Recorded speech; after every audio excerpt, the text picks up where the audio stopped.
Chapter 1. The Strongest Colony. The smoke pot had gone half cold in Miran Tolan's hand, and still the bees came to her fingers instead of stinging them.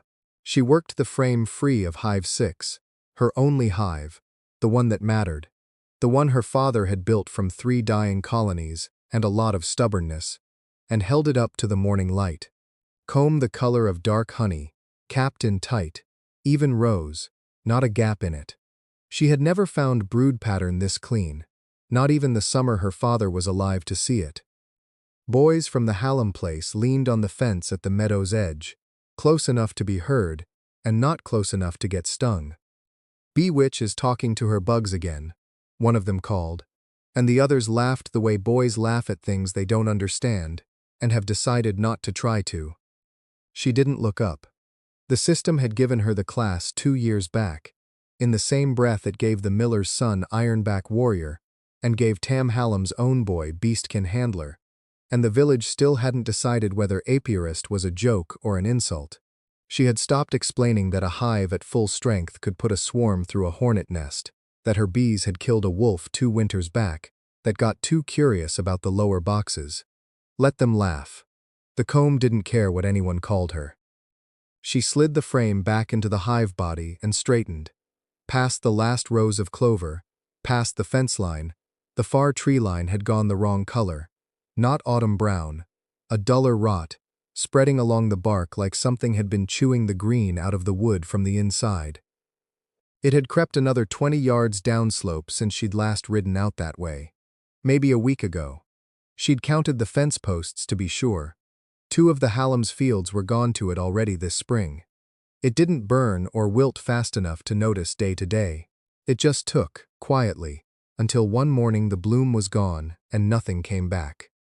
Her hands stopped moving on the hive lid. 6 days of forage counts to log. A hive to check.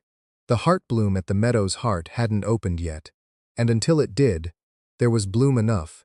She told herself that twice, and the words sounded thin even inside her own skull.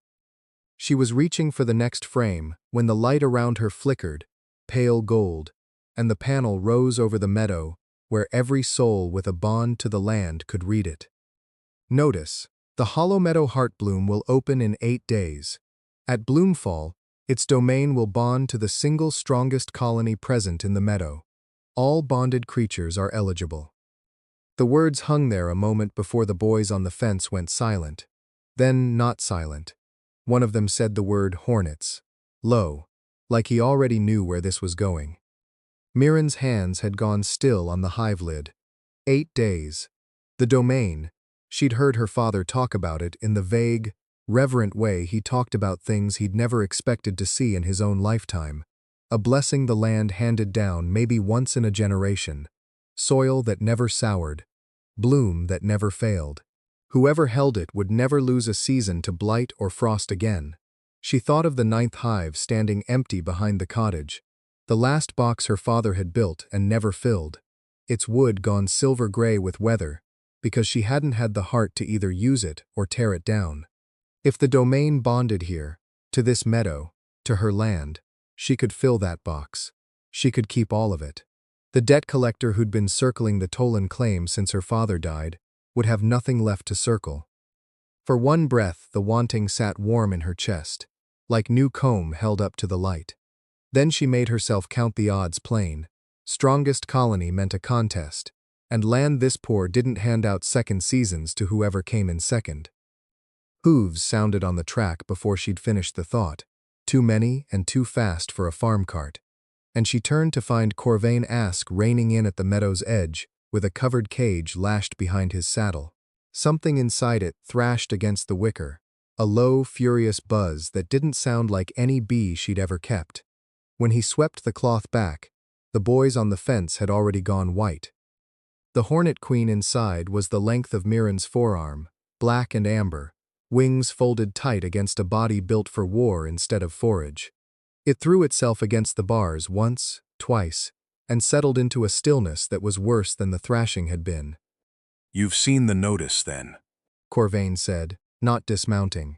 His voice carried the flat, unhurried certainty of a man who had already decided how this ended. Good. Saves me explaining twice. Whatever you've got in that cage, Mirren said. it's not stepping foot in my meadow. It won't need to step. He nudged his horse a pace closer, and the queen inside the cage stirred at the movement, antennae ticking against the bars. My brood's been building in the Ashcombe woods 3 weeks now. Come Bloomfall, they'll be strong enough to take this domain off a farm girl's honey boxes without breaking stride, and everyone standing in this field knows it. His gaze went once, briefly, to Hive 6, the way a buyer assesses a horse he intends to underpay for. I'm telling you now, so you've got 8 days to decide whether you want to lose this land fighting me, or hand it over and keep your neck. The boys on the fence had gone quiet enough that the queen's wings ticked against the cage bars, clear as a knife drawn slow across a whetstone. You've got your answer. She said. Come Bloomfall, you'll get it again. Corvain didn't smile. Exactly. His mouth just moved into something that remembered how smiling worked. He pulled the cloth back over the cage, and the queen's furious buzzing dulled to a murmur under the cloth, patient, unbothered, certain of its own arithmetic. 8 days. He said, and turned his horse back toward the treeline, toward the blight-browned woods where something far larger than one hornet-queen was already waiting to be let loose on her meadow. Chapter 2. Ceiling.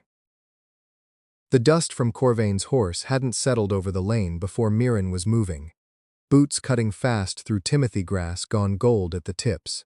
Something far larger than one hornet-queen, he'd said, like he expected her to spend the next 8 days flinching at every shadow along the tree line. She wasn't going to give him that. She was going to go count her bees. Hive 6 sat where it always sat, a stack of cedar boxes gone silver-gray with age, tucked into the lee of the old stone wall, where her father had set it 11 years back.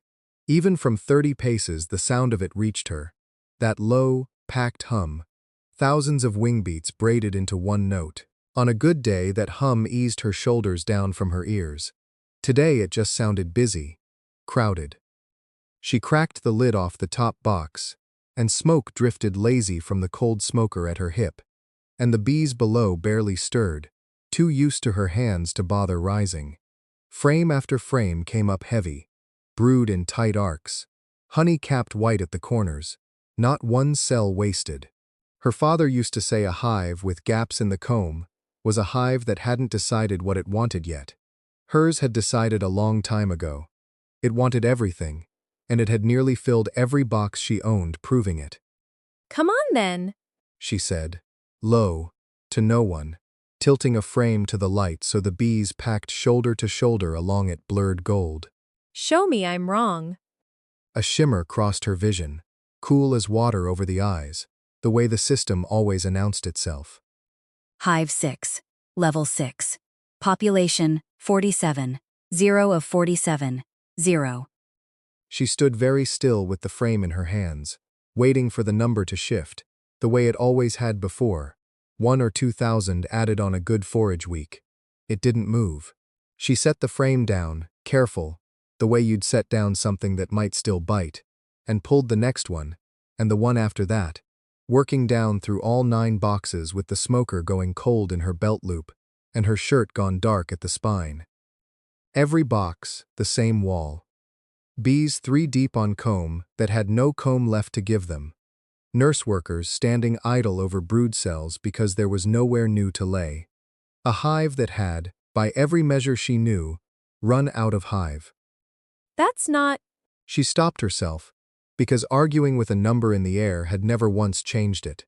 Not for her father, not for anyone. She tried anyway. I've got frames left in the shed. I'll build up. Give me a week, and I'll have 3 more supers on this stack. The shimmer came again. Patient, the way a locked door is patient. Her fingers curled into a fist against her leg, before she made herself open them again. A colony cannot exceed the population ceiling of its hive level. Advancement requires division of the colony. She read it twice, like the second pass might soften it into something else. It didn't. There it was, laid out plain as a debt on a ledger. Her hive, the strongest thing she owned, The one thing standing between her family's land and Corvain-Ask's brood, had grown itself into a wall it couldn't climb. Not with more boxes, not with more frames.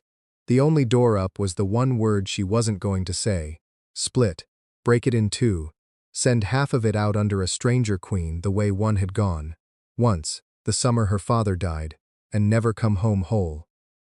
She set the last frame back into its box harder than she meant to. A dozen bees lifted off it in an offended little cloud and resettled. No. She said. To the hive, to the system, to the ridge where Corvain's hornet-queen sat caged and certain. We're not doing that. She made herself walk the near Bloomfield instead, because standing there arguing with air wasn't going to feed anyone. The clover had thinned since morning. She was nearly sure of it. Fewer heads nodding full and heavy, more gone brown-edged and dry, where the blight's gray crept along the field's far border like mold climbing up wet bread.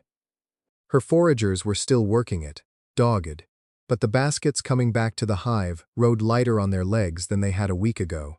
A hive jammed at its ceiling didn't need more forage to grow, but it needed forage to survive, and that number wasn't holding steady either.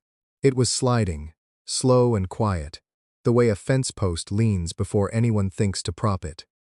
She was still crouched at the field's edge, a browned clover head crushed between her fingers, when the light started to go long and gold.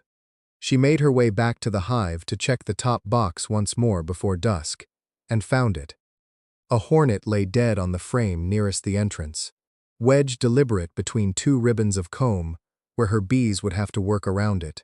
Not one mark of a bee's sting anywhere on its body. Someone had killed it clean, somewhere else, and carried it here. Laid it where her first inspection of the morning couldn't miss it. Its wings caught the last of the light, translucent, patterned faint as a map she didn't know how to read yet. She didn't touch it. She stood over her own hive with her father's boxes at her back, and the blight eating her field in front of her. And the chill crawling up her arms had nothing to do with the dropping sun. Corvain hadn't sent a scout to spy on her at all. He'd sent it to tell her he already knew exactly what she'd find when she looked. Chapter 3. What Cobb Keeps. Mirren didn't touch the dead hornet until full dark. Then she lifted it on a hive tool, carried it to the tree line at the edge of her own land, and burned it in a scrape of dirt so the smell of it wouldn't draw her bees to the wrong kind of curiosity. Sleep didn't come easy after. Every time she shut her eyes, those clean, translucent wings hung there behind the lids, laid where she couldn't miss them, and the truth of it sat on her chest like a second blanket. Corvain hadn't needed to threaten her with words at all. He'd already told her everything he wanted her to know. By morning, she'd made up her mind about one thing only. She would not let her hive sit capped while his brood grew unchecked in the Ashcombe woods. If Hive 6 couldn't climb past its ceiling by splitting, then she'd find some other way to make what she had hit harder. Honey. Buffs. Anything that put strength into the box without cutting it in two. She rode to Cobb's homestead with her jaw set and both hands loose on the reins, and told herself that was resolve enough to carry her through the door. Cobb's yard smelled of beeswax and wood smoke before she'd even swung down from the saddle. He kept 9 hives along the south fence, none of them large, all of them humming steady under the morning sun, and a low stone workshop behind them with the shutters thrown open. He was inside at his bench when she came in, a wide slab of honeycomb dripping gold into a clay basin, his hands moving with the patience of a man who had done this every summer for 40 years. Didn't expect you before harvest, Cobb said, not looking up. Sit if you're staying. Don't touch the jelly jar. I need something for the hive. Mirren said. Something that makes it stronger without splitting it. Cobb finished. He set down his knife and wiped his hands on his apron, and only then did he look at her properly. The way he used to look at her father across a fence when he thought Halder Tolan was about to do something foolish. Girl, sit down. I'll show you what honey can and can't do, and then you can decide you don't want to hear the rest of it, same as always. He walked her through the honey casting himself. Field honey first, a jar the amber of an evening sky, good for 2 grains of vigor, and gone again inside 10 minutes. The kind of thing a forager drank before a long haul. Then meadow honey, cloudier, slower to pour, sharpening the mind and knitting a shallow wound shut if held under the tongue for the count of 20. He set both jars in front of her like a man laying out cards. Every comb her hive produced could become one of these, if she had hands enough and time enough to work it. The arithmetic of that ran itself behind her eyes, without her asking it to. Then he went to the shelf behind him and took down a third jar, smaller than the others, sealed in wax, and set apart like something that didn't belong with the rest. The jelly inside caught the light strangely, pale as bone, thick as cream that had never known a spoon. Royal jelly, Cobb said. 1 batch a season. Whole hive works itself near to death making it, and once it's made, there's no more till next bloom.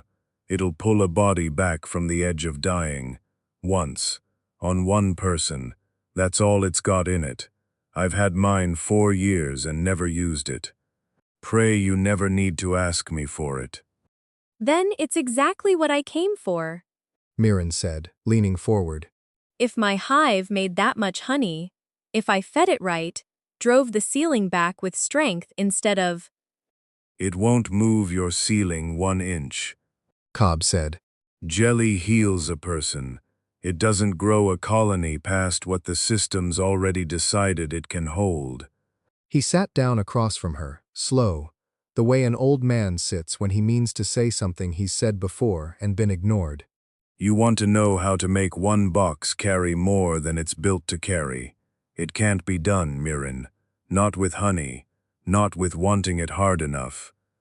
Then tell me something that helps, she said. instead of something I already know. Old Halder used to say it to your father, and your father never listened either, so I don't know why I think you'll be different. Cobb's voice didn't rise. It never did. That was the worst of him. A hive kept whole is a hive that dies whole.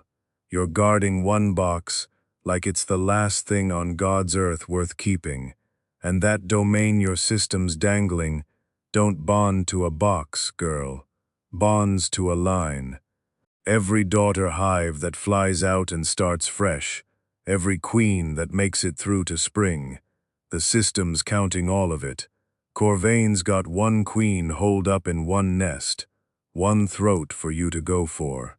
You could have 2 throats coming at him instead of 1, if you'd let yourself. The word landed, and did not sit still.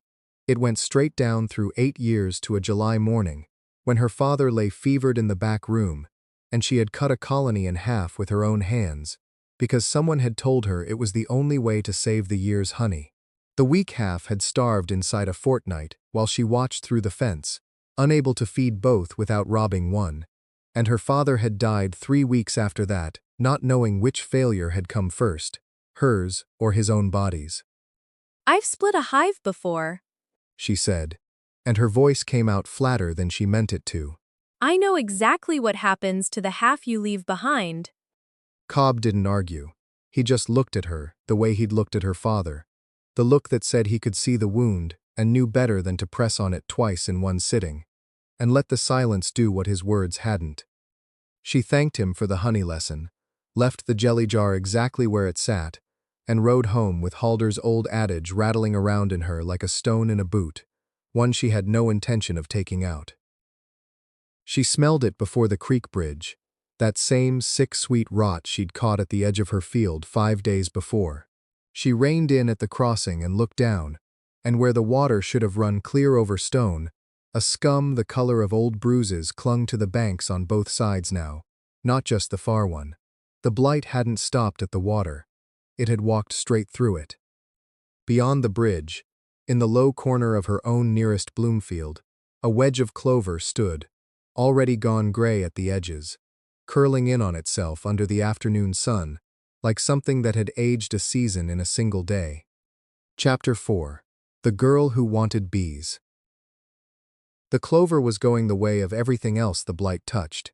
Gray, then gone. Mirren decided before she'd finished looking at it that she wouldn't wait around to watch the rest follow. She counted what was left standing in the low corner of the field, maybe a third of the bloom, curling in at the edges like paper held too near a fire. Her foragers were still working it, dumb with hunger, packing pollen off flowers that would be dead by tomorrow. She could let them keep at it and watch the yield drop by the hour, or she could move them. By mid-morning she had 4 supers loaded on the cart, netted and lashed, and was walking the mule east along the ridge road toward Thistlewick. 3 miles off, past the far side of the Hallam boundary, ground the blight hadn't reached yet. Bees didn't care about property lines. They'd fly for good bloom no matter whose field it grew in, and Thistlewick's white clover ran thick and clean all the way to the tree line. A girl was already sitting at the fence when Mirren brought the cart in, a wooden box on her knees like she'd been carrying it a long way and didn't mean to put it down. You're the apiarist, The girl said. Not a question. Mirren Tolan. That's right. Mirren set the brake and looked her over. 9, maybe 10, patched skirt, hands scrubbed raw at the knuckles like she'd been at laundry work since dawn. The box on her lap was unpainted pine, empty, a starter hive nobody had gotten around to filling. You're Hallam's girl. Nettle, is it? Nettle. She held the box up like it was something to be proud of, not something empty. Da built it for me last winter. Said if I found a swarm I could keep it, long as I didn't neglect my chores none. I ain't found one yet. She eyed the netted supers on the cart, the low hum coming off them. Reckon you got any bees going spare? None of these are spare. Mirren swung down and started unlashing the first super without looking up. Nettle didn't flinch off the fence. Didn't say give me a whole hive. Said spare. There's always a few that don't make it back to the box at night. I could catch them up, is all. Start small. There was something in the way she said it, not begging, just laying out the arithmetic of a thing she wanted, that reminded Mirren of herself at that age, trailing her father between rows with a smoker too heavy for her arms. She almost told her yes.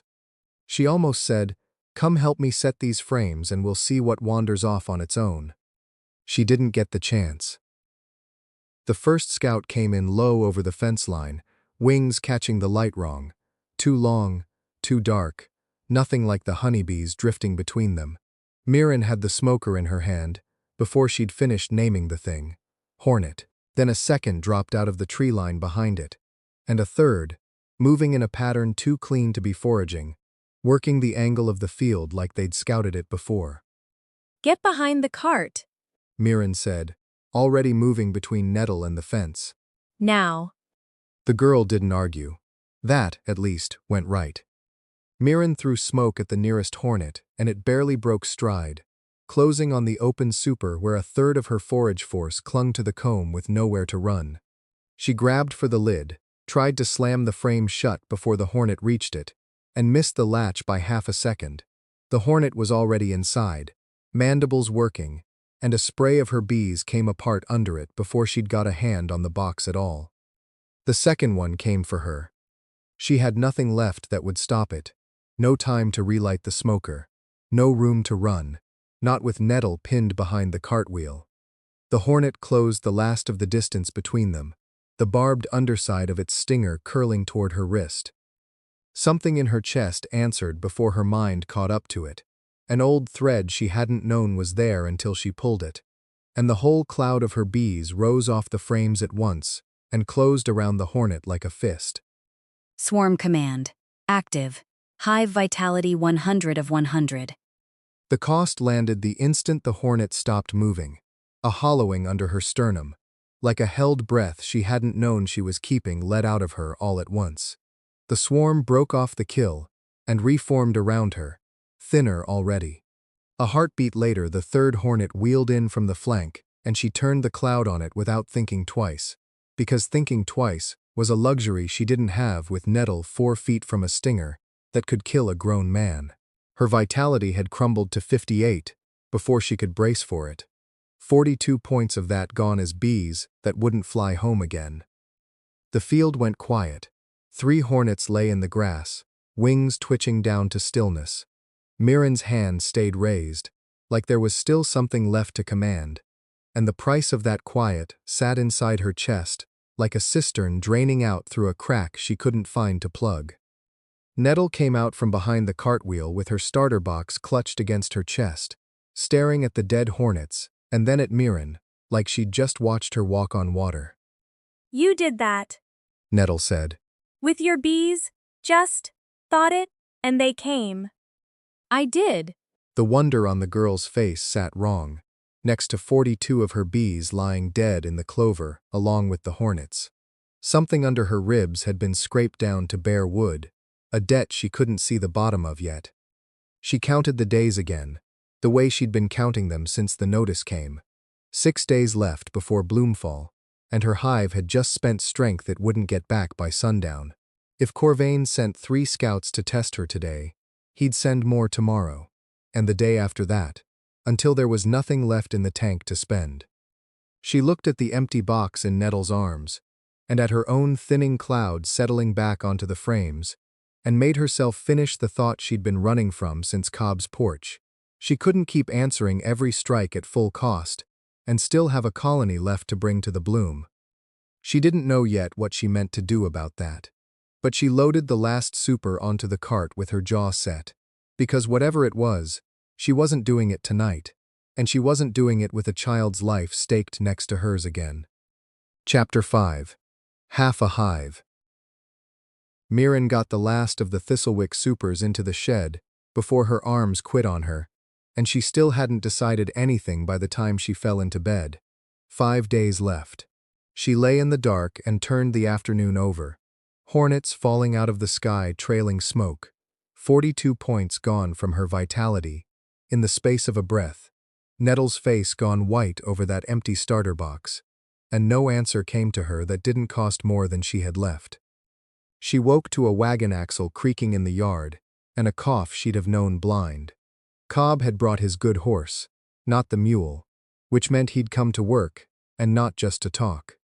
Don't get up on my account, he called from the porch steps, already halfway to the hive with his own smoker swinging from one hand. I've seen a woman asleep on her feet before. Looks about the same as awake, on you. She dragged herself out anyway. The morning air still held the cold of the night, sharp enough to clear her head, and by the time she'd pulled her boots on, Cobb had the smoker lit and was crouched at Hive 6's entrance, the guards working the board an arm's length from his nose. You didn't have to ride out, she said. No, he agreed, not looking up. I heard about your hornets from 3 separate mouths before breakfast, and every one of them made it sound worse than the last, so I figured I'd come see for myself before the whole valley had you dead in a ditch. He straightened, knees popping loud enough to startle a forager off the landing board. You're not dead. Good. Now let's see what you've got left. She checked the panel out of habit more than hope. Hive vitality. 63 of 100. 5 points a night, near enough. At that rate she'd be whole again in 6 days, 1 day after Bloomfall closed with or without her. Cobb read it off her face rather than the air, the way he always did. He set the smoker down on the grass and looked at her straight, his shoulders drawn up tight around his ears, the look he got right before saying something he didn't want to say. Mirren, you've got 5 days and a hive that's already spending itself faster than it earns. You know what I'm going to say. Then don't say it. Raise a second queen now, tonight if you can manage it, and you've still got time for the cell to mature before Bloomfall opens. Split, while there's daylight left to do it in. Wait past tomorrow, and there won't be hours enough left to matter, and you'll go into that meadow with one hive banging its head on a ceiling it can't break, bleeding vitality every time Corvain so much as looks at you sideways. He said it plain, the way he'd say the weather was turning, and that was somehow worse than if he'd shouted it. The word split landed in her like a stone dropped down a well, its fall still sounding long after it should have hit bottom. No. Girl. I said no. Her voice came out harder than she meant it, hard enough that a knot of bees peeled off the landing board and lifted, unsettled by something in the air she hadn't meant to put there. She made herself breathe until they resettled. You don't know what you're asking me to do. I know exactly what I'm asking. I'm asking you to do the thing every keeper worth the name has to do, sooner or later, and you're the only one in this valley too stubborn to hear it. It came up out of her before she could stop it, the way a splinter works its way to the surface of a hand years after it went in. I did it once. The words sat strange in her mouth, unused. The summer my father was dying, I split Hive 4, because a keeper from Millbrook told me the same thing you're telling me now. Raise a queen, take half, double your chances. So I did it. I gave the new queen the weaker comb because I thought the old hive needed the strength more, and I told myself it would catch up. She was looking at the grass, not at him, because she couldn't make herself look at him and say the rest. It didn't catch up. It starved through August while I stood at the fence with feed in my hands that came too slow and too little, and I sat in that field the day it finally went silent and told myself it was the mites, or bad luck, anything but that I'd cut a whole thing into two things that couldn't survive being halved. My father died 3 weeks later, never knowing I'd killed a colony he'd have saved in an afternoon. She looked up. I will not cut this hive in two, not for the ceiling, not for the domain. I'll find another one. Cobb didn't answer right away. He looked at her the way a man looks at a fence he's already been told not to fix, weighing whether it was worth the argument. Then let it go, tired all at once in a way that had nothing to do with the ride out. All right, He said finally, quiet now. all right, Mirren. Have it your way. He picked the smoker back up, and that was all he said about it. No more of Halder's adage, no more of lineages and domains, though the set of his jaw said he hadn't let go of the argument so much as set it down where he could pick it up again. Then we'd best make this one hive the strongest thing that's ever stood in that meadow. Show me where you want the guards stationed. They worked past noon, past dark. Cobb showed her how to layer wax at the entrance to slow anything bigger than a forager, and she poured every hour she had left into the single hive standing at the center of her land, narrowing every approach to it until there was one door in and one door out, and nothing else worth calling an opening. Her hands blistered under the wax, and she didn't stop for it, because stopping meant standing still long enough to hear Cobb's argument start up again in her own head, and she wasn't ready to lose that fight to herself twice in one day. She rode out at first light to check the near Bloomfield before the dew burned off, and stopped the horse a good 30 yards short of the clover. The whole field had gone black overnight, the green cooked out of it down to the roots, and a smell rolled off it that caught in the back of her throat like rot and pitch together. The same reek that had clung to the dead hornet scout on her frame 6 days before. Every bloom in reach of her hive was dying where it stood, and the stain crept toward Hive 6 one poisoned yard at a time. Chapter 6. The Hollow Boxes. The blight didn't stop at the tree line, and it didn't care that she'd watched it come. By mid-morning, the black had crawled another 10 yards past where she'd stopped the horse, the reek thick enough now that she tied a cloth over her nose and mouth, so ride the fence line and count what was left. One field.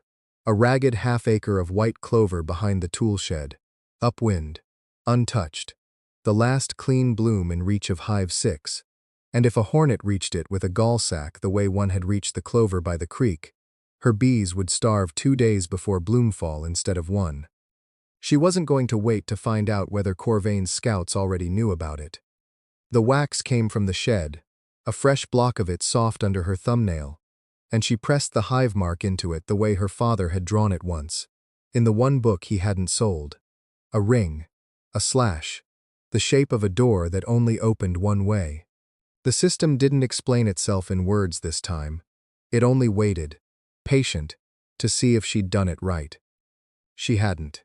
The wax cracked along the seam the instant she set it against the fence post, and whatever had gathered in it went out like a snuffed candle, the comb behind it gone soft and useless in her hand. Fine, She said, and started again. The second sigil she pressed slower, working the mark deep instead of stamping it. And this time, when she set it against the post, the air over the fence line rippled, a faint shimmer like heat off summer stone. New ability. Wax Seal Ward. Pins or bars one creature of rank.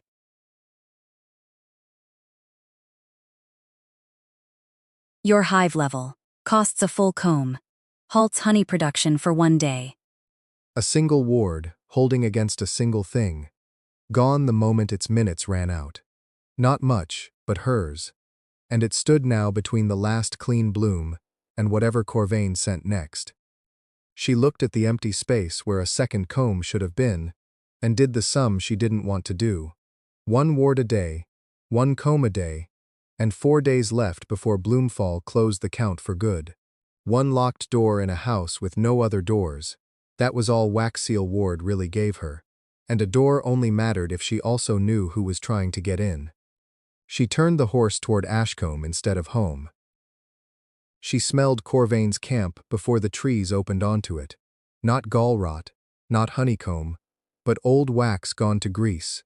The smell of something that had once been a working apiary and had stopped being one a long time ago. The hives came into view past a stand of dead alder, and Mirren reined in without meaning to. There were 9 of them. 10. More. Proper keeper's boxes, once whitewashed, standing in rows the way her own did, except every one of them stood open and empty and gray. The comb inside collapsed to a black lattice, like something had melted it from within. Weeds had grown up through the landing boards. On the nearest box, so faded she had to lean from the saddle to read it, a hand had once painted a hive mark of its own. Not a hornet's, a bee's, the same ring and slash she'd just learned to press into wax. Her stomach turned over slow, the way it had the morning she'd walked into her father's shed and found the split hive's box already cold. Corvain was already standing among them, still as one of his own dead boxes, a man at home in his ruin. You wanted to see how it started, he said. Now you have. The blight took these, Mirren said.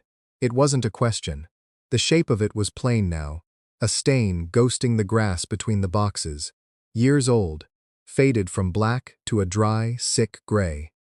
Every colony I had, 40 boxes, once. I held the line, fed the strongest hive, everything I had left, and told myself whole was the same as enough. He turned 1 dead box over with his boot, unhurried, like he'd done it 100 times before. It wasn't. It died anyway, just slower than the rest, so I had longer to watch. and the hornets don't die. The hornets don't split their strength, trying to save what's already lost. He said it without heat, a man reciting a lesson he'd paid too much to learn twice. That's the only difference between us, Mirren. You still think there's a version of this where you keep everything. He crossed the space between them, close enough now that old scar tissue ridged clear along his forearms, stings taken bare-handed before the brood ever hatched. His thumb found the broken comb of the nearest box, moving over the ruined wax the way hers moved over a healthy frame, an old habit he hadn't buried with the rest of it. Yield the hive before Bloomfall, He said. Come work under my brood, instead of against it. You know the bees, better than I do now, and I'll not pretend otherwise.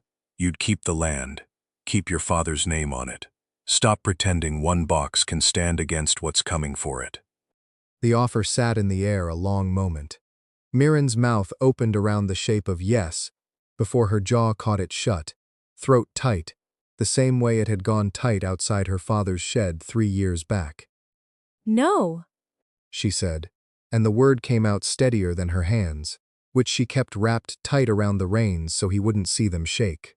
I'm not giving you my hive, so you can keep it hollow, like the rest of these. Corvain didn't argue. He just looked at her, the long, unhurried way he'd looked over his dead boxes, like he was already composing the shape she'd leave once the rot took her too. Then the brood comes for it, He said. at Bloomfall. Whether you're ready or not, I'd have rather you kept your land and your keeper's collar both. You've chosen the harder way to lose them.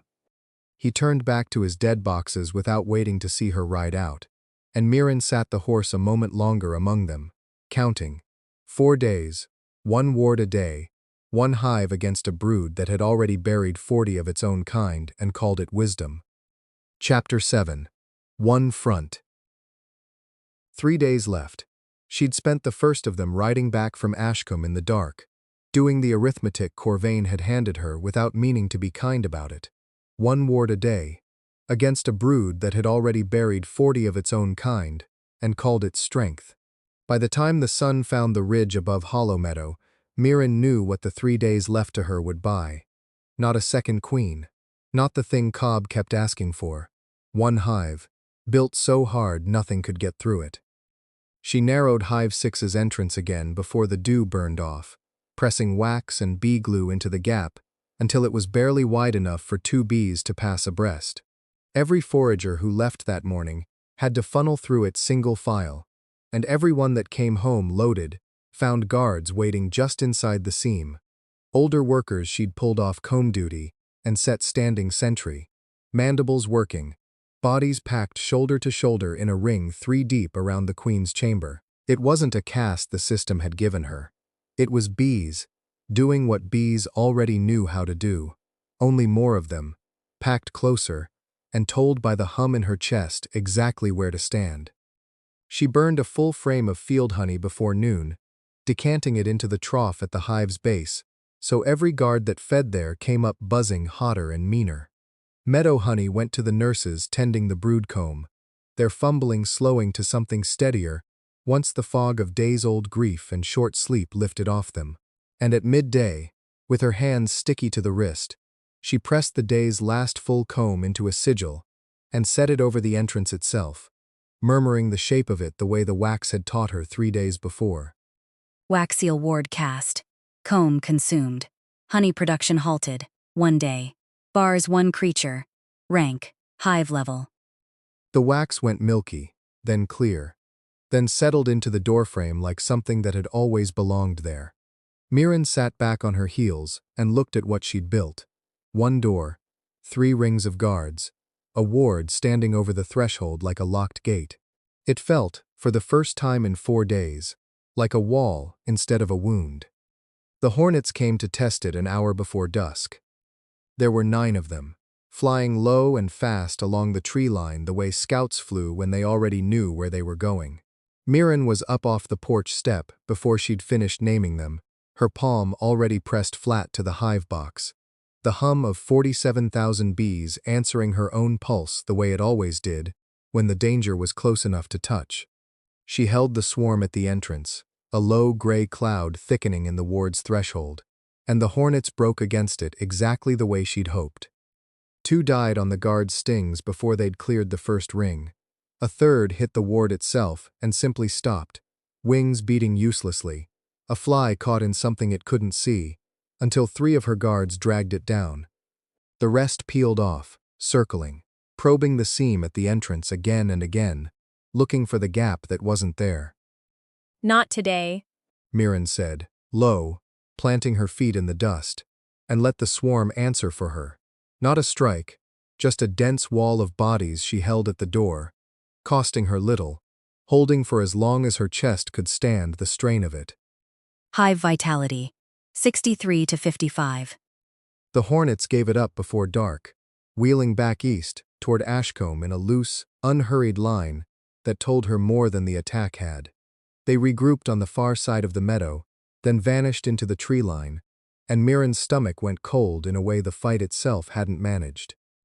Every hornet that had turned toward her hive that afternoon had turned toward the same seam of wax. Every guard she'd posted stood at the same 3 rings around the same single door. She'd spent 4 days building a wall, and it was a good wall, thick and warded and bristling with stings, but it was 1 wall around 1 door, and nothing behind it if it ever gave. She stood in the yard a long moment, palm still pressed to the box, the hive's held breath ticking under her hand, and her knees went loose with what it meant. Corvain hadn't needed to win today. He'd only needed to find the door. She was still standing there when Nettle came pelting up the lane on the pony Cobb had lent her. Dust kicked up behind her in a ragged plume. Let me help. Nettle said, before she'd even pulled up. I ain't got a hive of my own to fight for. I can carry. I can fetch. You can. Mirren said. Turning her away outright would only send her looking for trouble on her own ground. I need wax. Whatever's spare at Thistlewick. I used the last clean comb I had on that ward, and I'll need another tomorrow. She nodded toward the west field, toward the boxes she'd moved off the blighted ground 2 days before Corvain had ever sent his scouts. Ride out, load what Thistlewick can spare, ride straight back before dark. That's the help I need. Nettle's jaw worked, chin lifting then dropping, before she settled on a nod sharp enough to satisfy them both. Straight there and straight back, she said, turning the pony back toward the road. I'll bring every scrap they've got. The pony's hooves threw up little gouts of dry earth on the road to Thistlewick, and for one breath Mirren believed she'd kept the girl clear of it.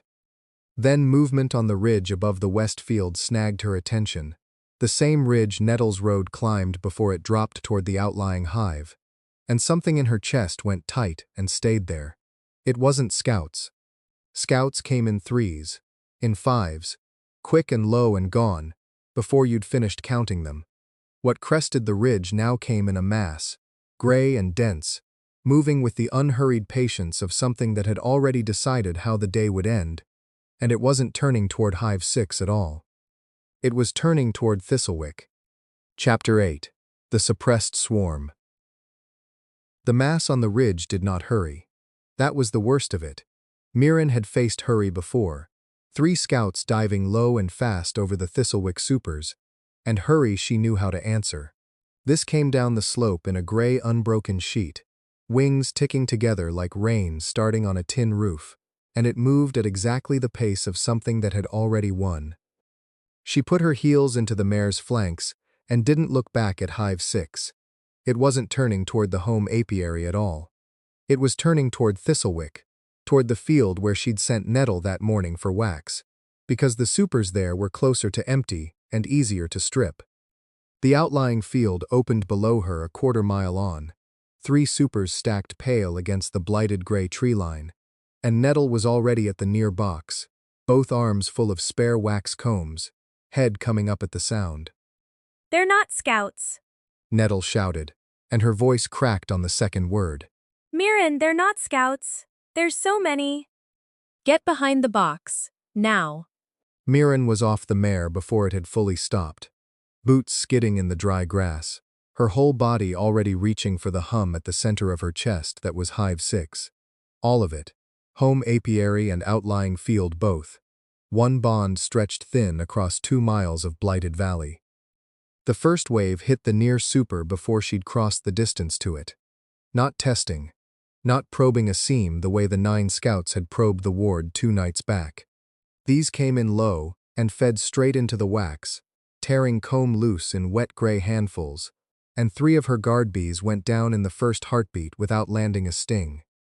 She reached inward and pulled, and Hive 6 answered by spending itself, a first hard bite out of everything she had, gone before she could count it.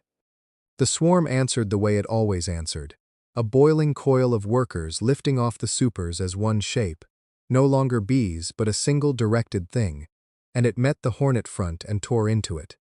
Bodies rained into the grass, hers and theirs both, and for 3, 4, 5 seconds, Mirren held the line where the supers stood, held it by main will, with her jaw locked and her hands closed on nothing. Then something else moved through the bond, underneath the fight, and it stopped her breath in her chest, like a door slammed on her fingers. Not here. Home. The core hive, the one she'd narrowed to a single gate and left standing alone at 47,000 bodies jammed against a ceiling it couldn't climb. It was boiling too. Not fighting. Casting. The bond carried it into her the way her own pulse would have jumped. Workers surging for the entrance in a fever press. A virgin swell building somewhere deep in the comb she hadn't sanctioned and hadn't raised a cell for. The whole colony trying to tear itself in half on nothing but panic and pressure, and the noise of battle 2 miles off, ringing false alarm through the bond. It was trying to swarm, on its own, without her. Warning. Colony swarm impulse. Population 47. 0 of 47. 0. The old summer came up in her so fast she had no time to brace for it. Hive 4's frames gone quiet and light in her hands. The weaker half of something whole, starving through an August she hadn't been able to stop. She would not open her hand and let half of everything she had walk out an unwarded door into a poisoned valley, to die where she couldn't see it. She clamped down. It cost her the way holding a door shut against a flood costs. Not clean, not fast. Her own palms bore the press of it, 1,000 small bodies crushed back against the comb face by her will alone. The surge broken and turned and forced under, and vitality ran out of her for every second she held it there. A cup tipped and emptying somewhere she couldn't see it go, spent on nothing but keeping a thing whole that had wanted, on its own, to become two. What had cost her a third of everything at the first bite, now cost her the rest of it in a long, unmetered pull, until there was almost nothing left to spend. Hive vitality. 55 of 100 to 8 of 100. She was gasping when she came back into her own body, into the field, into the fight, and the half-second it had taken her to return cost her the one thing she hadn't spent yet. Nettle screamed. It wasn't the shape of the scream that told Mirren. It was the register, high and short and wrong, cut off before it finished. She spun from the broken super, and the swarm scattering above it, and found the girl on her knees in the grass, one hand clamped around her own forearm. A hornet, the length of Mirren's thumb, crumpling in the dirt beside her, where the last of the dying swarm had finally, too late, brought it down. Nettle. Mirren's knees hit the ground beside her before she'd decided to move. Nettle, look at me. The girl's face was already wrong, the flush of the run and the fight draining out of it fast, replaced by a gray that started at her lips and was climbing toward her nose, her breath coming in short, wet pulls that didn't sound like enough air was going anywhere. The forearm under Mirren's hand had gone taut and shining, a welt rising black-purple around a puncture no bigger than a needle's eye. It doesn't. Nettle's voice had gone thin, a thread instead of a girl's voice. It doesn't hurt that bad. She stopped talking. Her eyes stayed open, but they'd gone somewhere Mirren couldn't follow, unfocused and fixed on the gray sky above the ruined supers, and her hand slid off her own arm into the grass and didn't come back up. Mirren's whole body understood before her mind caught up to it, the way the bond had made her understand the swarm at home before she'd had a name for what was happening. This was not a sting a girl walked away from on her own. Behind her, the surviving handful of bees drifted down out of the air like spent ash, and somewhere at the edge of her chest, the home hive throbbed low and starved and furious at being denied the very thing that might have saved it. And none of that mattered. None of it. Next to the gray climbing Nettle Hallam's face, while Bloomfall came 3 days closer, and the only cure Mirren had left, sat in a jar on a shelf, 2 miles and a war away. Chapter 9. One Batch. The jar was cold in her hands, colder than it had any right to be for something that had sat on Cobb's shelf since spring, and Mirren's fingers would not stop shaking long enough to twist the lid. "Give it here," Cobb said, and took it from her before she dropped it, cracked the wax seal with his thumbnail, and pressed the jar back into her palms like it was hers to give, not his. "You're the one bonded to her. It goes in easier from a hand she knows." Nettle's lips had gone the gray of ash banked overnight, and her breath came in shallow pulls that caught somewhere behind her collarbone before they finished. Mirren knelt in the trampled clover with the girl's head in her lap and tipped the jar, and the jelly slid out thick and gold, and smelling faintly of a bloom that didn't grow anywhere Mirren had ever walked, and she worked it past Nettle's gray lips the way she'd feed a chilled bee sugar water in a hard spring. Slow, patient, one drop and then the next. For 3 heartbeats nothing happened. Then Nettle's whole body arched once, a fish on a line, and a raw sound tore out of her that was not a scream so much as her lungs remembering how the job was done. Breathe. Mirren said, low, right against her ear, the word coming out cracked in a way she hadn't planned. Breathe. That's it. Breathe. The gray retreated from Nettle's face like tied-off sand, slow enough that Mirren didn't trust it until the girl's eyes rolled back into focus and found her and stayed. Hurts. Nettle managed, thin as thread. I know. Mirren said. You're going to hurt for a while. That's how you know you're still doing it. She held the girl until the shaking in Nettle's limbs slowed to something that looked more like exhaustion than dying, and only then did she let herself look down at the jar, empty now, licked clean of gold by her own thumb without her noticing she'd done it. One batch a season. Cobb had said it plain enough the day he'd shown her, and she'd let herself not hear the rest of that sentence. The part where it meant that whatever Corvain sent next, whatever else the blight took before Bloomfall closed, there was nothing left in that jar, or any other to answer it. She'd spent the whole of it on one girl who wasn't even blood. She'd have spent it twice over and not blinked. They got Nettle onto a blanket in the shade of the tool shed, and Cobb built up the fire under his own irritable muttering about split hives and unsplit heads, and for a while nobody said anything at all. Mirren sat with her back against the shed wall, her hands loose in her lap, still faintly gold at the knuckle, the low, starved throb of Hive 6 sitting behind her ribs. Vitality scraped down to nothing. 8 measly points where 100 should be. The colony too weak even to want anything right now. Just quiet. Just holding on. She had suppressed its swarm impulse rather than let it break itself open, and it had cost her nearly everything she had, and she still didn't know, sitting here, whether she'd done right by it, or only done what she always did. You want to hear it now? Cobb said. It wasn't a question. He was watching the fire, not her, which was as close as the old man came to gentleness. Or you want to keep pretending I haven't been saying it since the day I showed you that jelly? Say it. Mirren said. I'm too tired to stop you. A swarm split is a door, girl. Cobb said. Old Queen takes half the bees and walks out through it, into a second box, and for a week, both halves are weaker than the whole was. I won't lie to you about that part. I never have. But a domain doesn't care how thick your one wall is. It answers to lineage.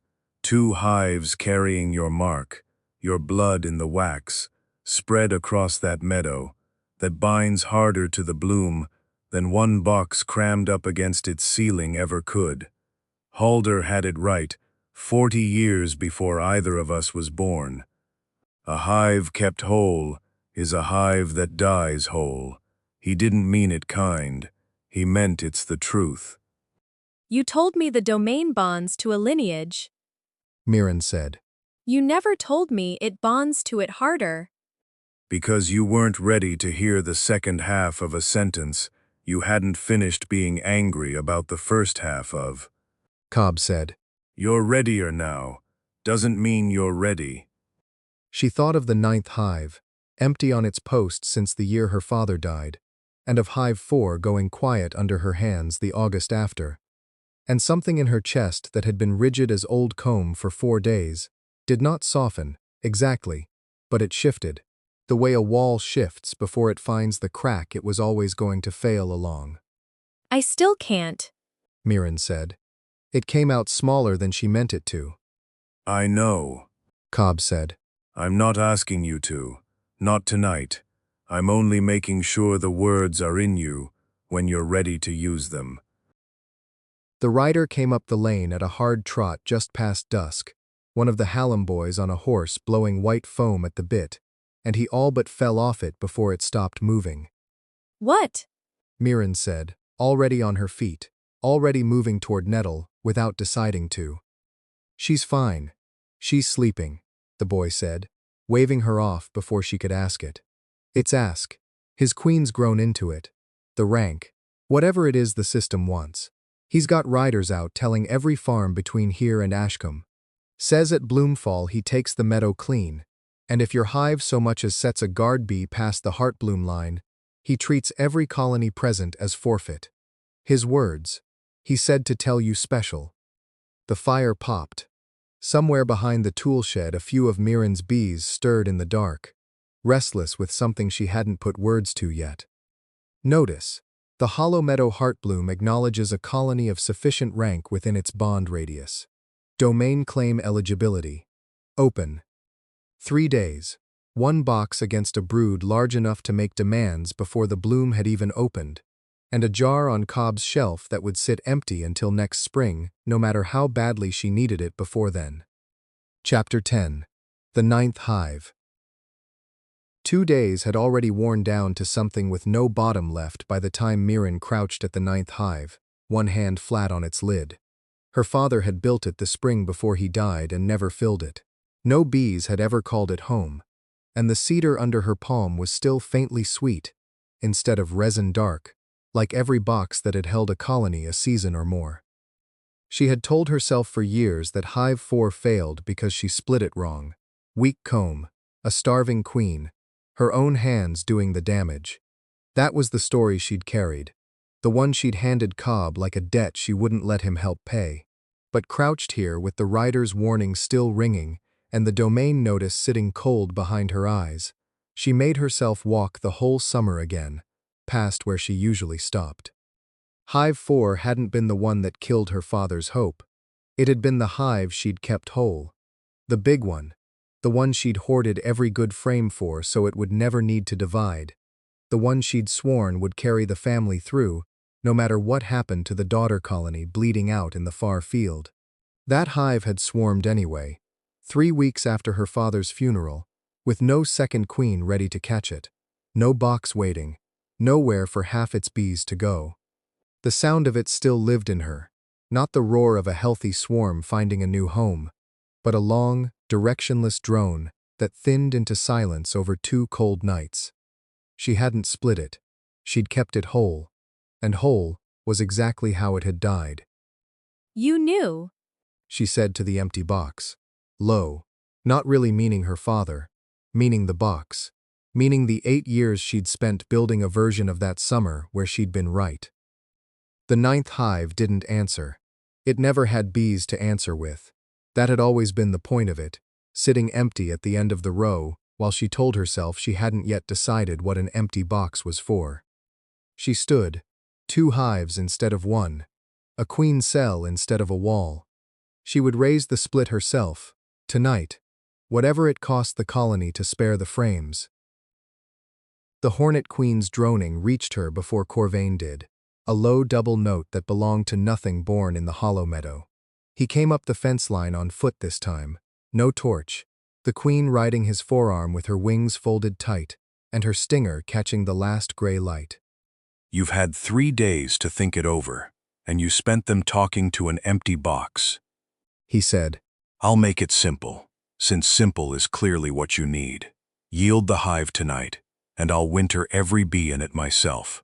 Refuse, and there won't be enough of them left by morning to be worth yielding. you said that at Ashcombe too. Mirren said, moving between him and the doorway ward without deciding to. 40 hollow boxes with your mark on them, and you still think the answer is 1 queen holding everything shut. The answer is strength. Corvain said. Everything else is a story people tell themselves, so the weak part doesn't have to hurt. He didn't wait for her to answer that.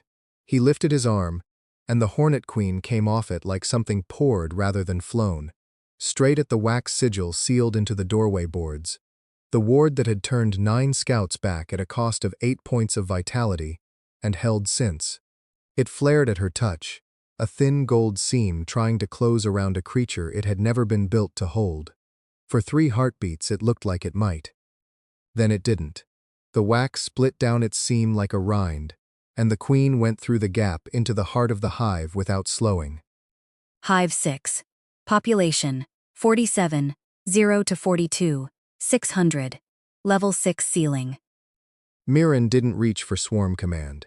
8 vitality left her nothing to spend that wouldn't spend the hive with it, and she stood at the doorway with her hands empty while the drone inside went ragged, then quiet in patches, comb by comb.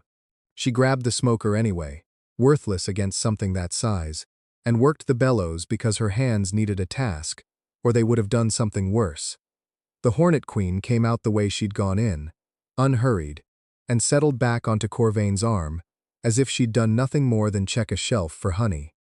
That's what I can take from you slow, Corvain said. Think about what I can take from you fast. 2 days from now, when the bloom opens, and I stop being patient. He turned his horse and left her standing in a doorway that no longer held a ward, with a hive that had lost close to 5,000 bees in the time it took a queen to walk a hallway. She didn't sleep. She sat with a lantern at the hive's third frame past midnight, turning over young larvae with the flat of a knife, until she found one barely capped, barely a day past hatching, small enough that the nurse bees could still remake it into whatever she needed it to be. She widened its cell with 2 careful cuts, the way Cobb had once shown her on a frame she'd refused to use, and the first workers crowded in to feed it on jelly they made themselves. No jar this time. No season's single dose already spent and gone. 2 days. She would have a queen by Bloomfall itself, or she would have nothing to bring to the bloom at all, and the knife in her hand was the same gamble that had already killed one hive of hers, run again with less time, and fewer bees left to lose. Chapter 11. The Queen's Cell. The nursery frame sat where she'd left it, tucked deep in the fortified core behind the last ring of guards, and before she'd even pulled it free of the hive body, the stillness of it caught wrong in her chest, a silence that should have carried the hum of nurse bees and did not.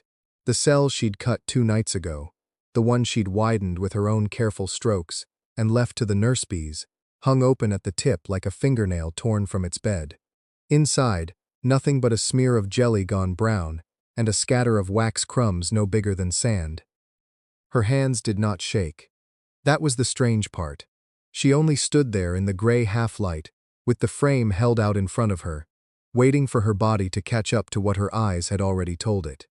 Then the frame tipped, and she had to grab it with both hands to keep from dropping it, and the shaking arrived all at once, up through her wrists into her shoulders. She turned the comb toward the sun climbing over the ridge, and there it was, a puncture no wider than a needle, chewed wider afterward, wax peeled back in a neat spiral, the way a hornet worked when it had all night and no one watching. Not a raid. A single scout, small enough to slip the guard ring, patient enough to work in silence while the hive slept around its own dying queen-in-waiting. 1. She said, and heard how thin her own voice sounded in the empty yard. They only needed 1. She sat back on her heels in the wet grass. The last 2 days folded down to this. A torn cell, a smear of jelly, the sun already climbing toward a day she did not have enough of. Bloomfall opened at first light tomorrow, not 18 hours from now. Less, if she counted the hour she'd already burned crouched in the dirt doing nothing. She counted anyway, because counting was the only thing left she could still control. A fresh larva, if she moved now. A day to raise it, capped by dusk if the nurses worked fast and the jelly held.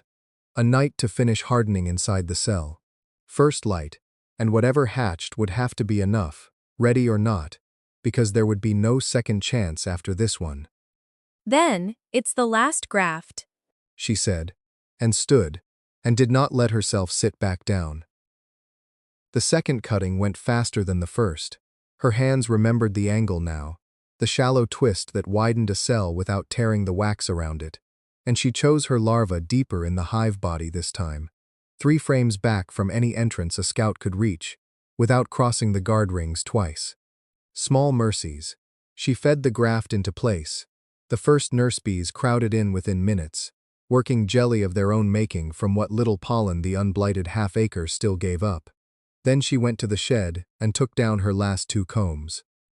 2. She had burned the rest of her wax on wards over 5 days of sieges, and what remained wouldn't have filled a saucer. She pressed the hive mark into the first. The wax took the sigil and went rigid under her palm. She set the ward directly over the nursery frame. Not the doorway this time, not the whole hive.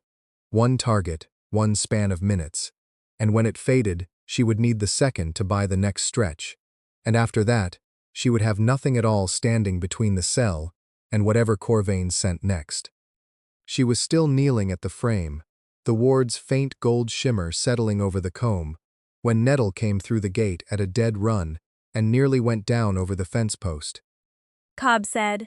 He said you'd need combs, and I brought mine. All of them. It's not much, but it's… She stopped, chest heaving, one hand pressed flat over the spot at her collarbone where the sting had gone in 5 days before, a habit she hadn't shaken yet. She held out a honeycomb wrapped in cloth, still weeping gold at the edges, the whole harvest of her small starter box.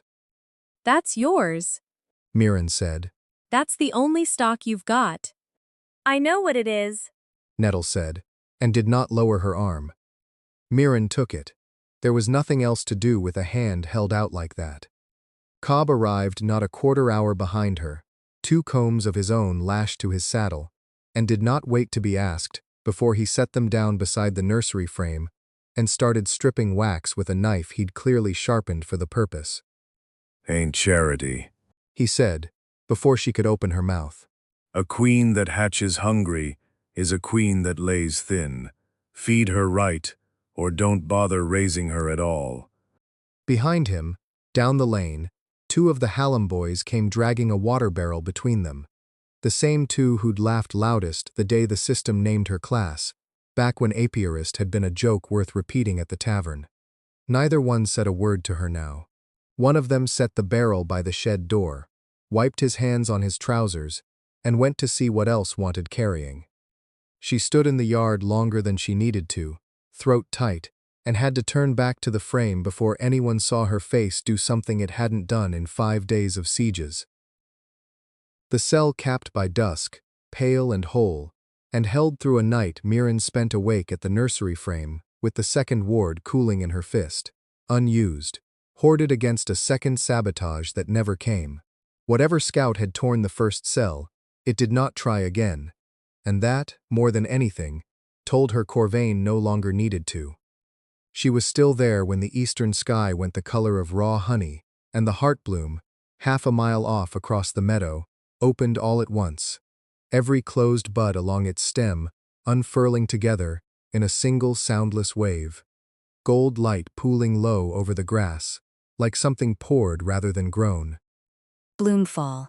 The domain claim window is open. Cobb came up beside her, silent, and together they looked past the bloom to the ridge above Ashcombe, where the gray had already gathered. Not scouts, not a raiding vanguard, but the whole weight of Corvain's brood massed shoulder to shoulder along the high ground, waiting for nothing. He didn't wait for the light, Cobb said. He's already there. Behind them, deep in the fortified core, the new queen's cell sat capped and silent, and there was no way on earth to know, this close to hatching, whether anything lived inside it at all. Chapter 12. Bloomfall. The hornets came off the ridge like water tipped from a bowl, not scouting, not testing, just falling toward the heartbloom in one gray collapsing wall, and at the center of it, wings a hand-span wide, and catching the new light like hammered bronze, rode Corvain's queen. Domain claim. Contested. 2 colonies present. Mirren sat astride the cart mare at the meadow's edge, the hum of Hive 6's remaining strength thrumming behind her, up through the saddle and into her back teeth.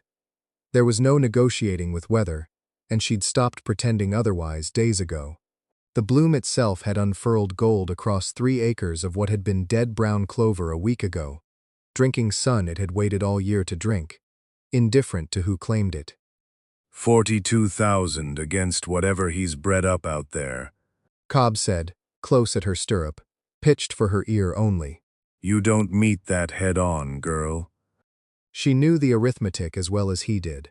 She also knew the queen cell sat 200 yards behind her under its wrap of cloth, capped, silent, untested, and that whatever bred inside it might be a queen or might be nothing at all. Comb and borrowed honey, and a summer's last chance rotted in a wax shell.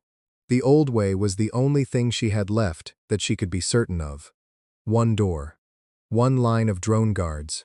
One massed swarm that answered to her hand the instant she raised it. Corvain had spent 5 days proving to her exactly what that door was worth. She raised her hand anyway. 6 knew the working the way it knew sunlight.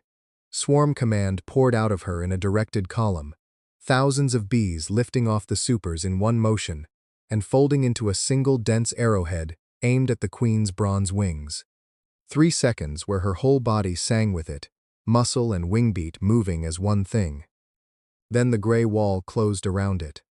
Still fighting me with one hand. Corvain called, voice easy across the bloom, like he had breath to spare for talking. I told you what that costs, Mirren. You didn't listen the first time either. The bond shuddered at the contact. 16 of her vitality gone before the blow finished landing, and the queen did not fall. She only wheeled, stung twice into the arrowhead's flank, and came around again, and behind her the rest of the brood poured through the gap Mirren's swarm had punched rather than around it, water finding the one door in a wall. A third of everything she had left, spent on a strike that hadn't even grounded her, and Mirren's hands went cold around the reins. Again, She said, low and level, the effort of keeping it that way costing her nearly as much as the strike had. Mirren. She threw the swarm a second time before he could finish, smaller now, a defensive knot rather than a killing stroke.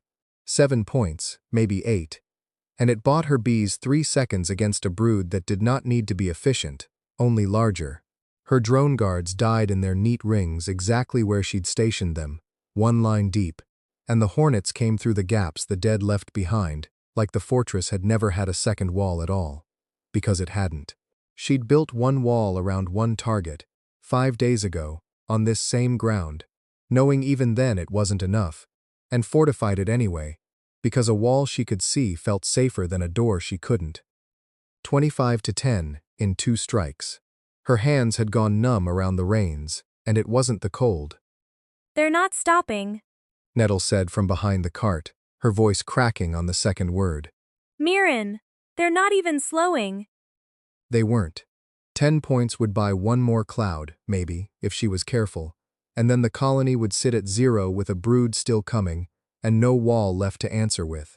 0 meant the hive died, not weakened, dead, the way Corvain's 40 hollow boxes were dead, mark and comb, and nothing breathing inside. She had spent 5 days building the very trap he'd promised her at Ashcombe. And it was failing now, second by second, in front of the only girl in the valley who'd ever wanted to keep bees of her own.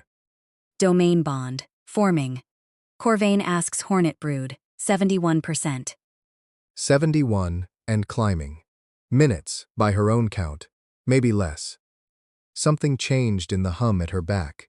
Not louder, not the collapsing roar of a hive under siege, but a new thread through it, thin and correct as a struck bell. The bond told her before anything else did. 200 yards off, under the cloth she'd wrapped it in against the sun, the queen cell had opened. There was a queen in it after all, hatched into a fight already 3/4 lost, and every second Mirren spent deciding was a second closer to 75, to 80, to a bond sealed shut around a man who fed his brood on other people's dead hives. She looked at Cobb and at Nettle white-faced by the cartwheel, and passed them both to the 9th hive, sitting empty at the field's edge, where she'd hauled it 3 days ago on the thin chance she might need it, and sworn to herself she never would. The old way had a floor, and she'd just found it, 10 points from the bottom, with a live queen waiting behind her, and her hands too busy to shake. Get the 9th hive open. She said. Now, both of you. Now, in the middle of this. Now. She said again, and turned 6's whole trembling weight away from the one door she had spent 5 days sealing shut, toward the thing she had promised her father's ghost she would never do a second time. Chapter 13. The Break. Open it how? Cobb said, already at the 9th hive's lid, his hands shaking worse than hers. There's no queen in there to swarm to. Girl, it's empty. There will be. Mirren's voice came out flatter than she felt. The cell hatched, She's in the third comb from the left, and if we don't move her in the next minute, 6 is going to swarm on top of her and kill them both, fighting over the same box. Nettle already had the lid half off, her knuckles white around the edge. A month ago, the girl had begged Mirren for a stray swarm to fill her own empty starter box. Now she was 10 feet from a hornet-queen, the length of a hunting knife, prying open a hive that had sat unused since Mirren's father died in it. And she didn't flinch. Mirren closed her eyes and found the bond the way she'd found it every day for 6 years. Except this time, she didn't clamp down on it. She let it go. The old queen caught it first. A lurch through the bond like a held breath finally let out, and then the whole colony went with her. Not a cloud, not a wall around one door. A river of bees pouring out of 6's fortified entrance, in a shape Mirren had spent 5 days building wards to prevent. Half the hive lifting off the comb at once, and streaming low across the grass toward the 9th hive's open mouth. Colony swarm impulse. Accepted. Hive 6 splitting. 42. 600 to 21. 300 of 21. 300 ticks. She'd expected the number to gut her. It did. A fast, cold drop in her stomach like missing a stair. But underneath it, something else moved too. The same lightness she remembered from the one good year with her father. Before Hive 4. Before she'd learned to be afraid of exactly this. She's going in, Cobb said, hoarse. The old queen's black gold body, already vanishing into the 9th hive's dark, on a wave of her own daughters. Mirren, she's going in. The new queen, smaller, paler, barely a day out of her cell, held the great hive alone now, and around her, the remaining half of 6's population, closed ranks the way a fist closes around something it means to keep. Not weaker, different. Mirren held both bonds at once, distinct as 2 hands closing around 2 separate ropes, and the difference Cobb had spent 9 days failing to put into words finally stopped being words. One hive, holding 2 places at once. The system didn't wait for her to catch up. Somewhere above the bloom it recalculated what it was weighing. No longer a single claim, but 2, tied to a single mark, the numbers reshuffling faster than she could follow. Corvain's brood had reached the bloom first, a gray tide already pressing against the heart bloom's outer petals, the hornet-queen rearing at its center with her wings a blur loud enough to flatten the grass for yards. His bond percentage had sat at 71, and climbing the last Mirren had checked. 1 queen holding 1 column, every hornet he owned crushed into a single line, aimed at a single target. It was the same math he'd used against his own 40 hives, years ago, and the same math that had killed them. Now the bloom had 2 claims to weigh instead of 1, and the second was still arriving. 6's swarm hit the hornet line from the flank, the direction Corvain's whole brood had turned, to face down the fortress that no longer existed. The 9th hive's swarm came from behind him, cutting off the ridge road, closing a pincer around brood and queen both, that a single walled hive could never have managed with every drone guard she'd bred. No. Corvain's head snapped between the 2 swarms. You split it. You actually. Halder said a hive kept whole is a hive that dies whole. Mirren walked toward the bloom, her boots crushing petals gone luminous with the domain's opening light, both bonds thrumming in her at once like a second pulse. You had 40 hives that agreed with you. I only needed 2. His hornet-queen turned on the nearer swarm, the 9th hives, the weaker of the 2 by any honest count, half a colony 3 hours old. Something twisted low in Mirren then, sharper this time, an old fear with new teeth. The old queen didn't have the numbers. She'd never have the numbers, not against something that size. She didn't need them alone. 6's swarm came in low across the bloom, the instant the hornet-queen committed, catching her exposed flank the way Corvain's own scouts had caught Mirren's supers at Thistlewick, and the hornet-queen's shriek cracked across the clearing loud enough to still birds a quarter-mile off. 2 colonies on 2 clocks, closing from opposite ends of the bloom. The exact failure Mirren had spent 5 days trying to wall out of existence, now the only thing killing her enemy. Enough. Corvain's hand came up, and wax-dark light gathered around his fingers. A ward of his own, aimed square at the 9th hive's swarm. At the old queen Mirren couldn't afford to lose twice in one lifetime. She didn't think. She'd used her last comb 3 days ago, spent her vitality to the floor an hour before that. And none of it mattered because her hands already knew the shape without her permission. The pressed sigil. The hive mark burned into muscle memory since the toolshed ward that had failed against something too big for it. This one didn't fail. Whatever Corvain was beneath the ward and the doctrine, he was one man, and one man had always sat well inside the rank a bloom-swollen Hive 6 could hold. The ward closed around him, one creature, exactly the size it was built to hold, and dropped him to his knees mid-cast, his own magic guttering out between his fingers. You don't have. He started, and then his brood began to come apart around him, hornets breaking formation in every direction at once, with no queen left to hold the line. The whole concentrated mass he'd built his doctrine on, dissolving the way wax dissolves in heat. He stopped fighting the ward. He knelt in the crushed bloom with his brood dying in drifts around him, something in his face giving way that had nothing to do with the wax pinning his arms. The same collapse she remembered from his hollow, dead hives at Ashcombe, 40 boxes he'd kept whole and lost whole, staring back at him now from the ruin of the 41st. Domain claim. Hollow Meadow Heartbloom. Bonded. Lineage. Hive 6/Hive 9. Shared mark. Population ceiling removed. Both hives held at the number the split had left them, 21,300 either direction, but for the first time in 5 days there was no glass over either one, nothing capping how far they could grow from here. The Heartbloom's light didn't crown one hive. It ran into the ground in both directions at once, toward the tool shed and toward the field's edge where her father's last unfilled box sat filled at last, and Mirren stood between the two pulses of it, with her hive halved and her ceiling gone, and no wall left standing anywhere around her. Mirren. Nettle's voice cracked from somewhere behind her, thin with disbelief. Mirren, it worked. She didn't answer yet. Corvain knelt in front of her, pinned and beaten and looking at her the way a man looks at a debt he knows he can never repay, and the bloom kept pouring its light into ground that now belonged, however strangely, however unwhole, to her. Chapter 14. The Filling of the Valley.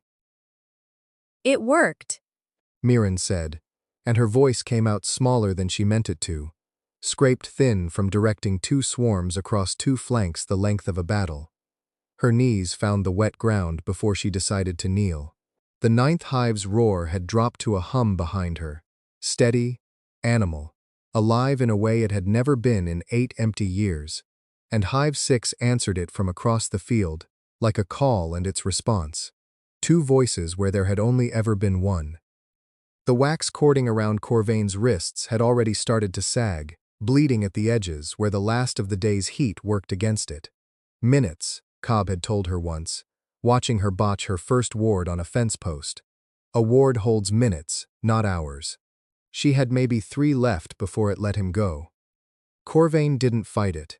He knelt in the churned clover with his hornet-queen's brood scattered dead or fled around him, and looked at the ground the way a man looks at a debt he's just been shown the true size of. 40 hives. He let the words sit before he went on. I kept the 41st whole, so hard, I never noticed the other 40 rotting in their boxes. He turned his head enough to find her. Kill me now, or leave me the woods and the queen. Either's mercy, from where I'm kneeling. Mirren's stomach didn't want either. She looked past him to the bloom, and that decided it before her mouth caught up. A ring of ground beyond the Heartbloom's light, where the black creeping stain of the blight had gone the color of old rust, curling back on itself like something singed. It wasn't gone, but it wasn't advancing either, and that was a thing she hadn't seen since the day the treeline first browned. Neither, She said. You're going to keep bees again. One hive. Mine to give, mine to watch. She stood, and her legs held her this time. You spread 40 colonies too thin, trying to protect one.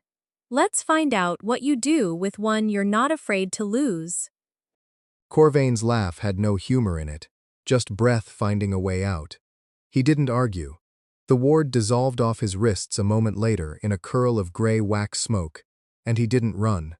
Mirren turned back toward the wreckage of her own fortress before she had to find out whether that would still be true in an hour. Nettle's starter box had sat empty behind the Hallam fence for 3 years. Its little entrance notch swept clean every spring on the chance a wild swarm might finally choose it. Mirren found the girl crouched beside it that evening, one hand flat on the lid like she was checking a fever, while Cobb picked wax gall out of a torn sleeve and pretended not to watch her do it. The 9th hive had thrown a swarm at dusk, not the crisis kind, just a colony a day past sealing free for the first time in its existence, testing what it could now afford to lose. It built in Mirren's chest before it lifted, a second small pressure behind the first two, and instead of clamping it down the way she once would have, she let it go and walked it, humming low under her breath the way her father used to, toward the girl kneeling by an empty box. The swarm came down over Nettle's fence in a loose brown cloud and funneled itself, unhurried, into the notch she'd swept clean. That's… Nettle's hand had gone still on the lid. Mirren, that's a queen. That's a whole hive. You're just… giving me a hive? You caught it, Mirren said. I just walked it to where you were standing. That wasn't strictly true, and they both knew it. But Nettle didn't argue the point. Just pressed her palm harder against the wood, like she could feel the hum starting under it. Girls earned worse for less, Cobb said, not looking up from his sleeve. Fed a queen larva off her own comb 3 days running, and didn't so much as whine about it. Nettle didn't answer that. She was already on her knees with her ear to the box, listening to a sound that had never come from that patch of wood before, and Mirren left her to it, because some things a person needed to hear alone the first time. By full dark, the field held 5 boxes, where 2 weeks ago it had held 1. Hive 6, squat and scarred by the entrance she'd fought to hold. The 9th hive loud and crowded with her father's old queen. Nettle's starter box humming its first uncertain night. A rough split already staked out for Corvain's woods. And, past the tool shed, a 5th colony nobody had planned for. Thrown off from Hive 6's overflow because a level 7 ceiling that no longer existed had stopped telling her bees where to stop. Mirren walked the row of them slow, palm trailing each lid. 5 small separate weights answered her now instead of one enormous one, and none of it was the ruin she'd braced for across 8 sleepless days. It was breathing with both lungs after years of holding one shut. 5 hives, and not a spare frame of honey between them, not after what Nettle and Cobb had bled into the graft, and no jelly anywhere in the valley to cover a bad winter. That was a problem for a day she hadn't earned yet. She let it stay one.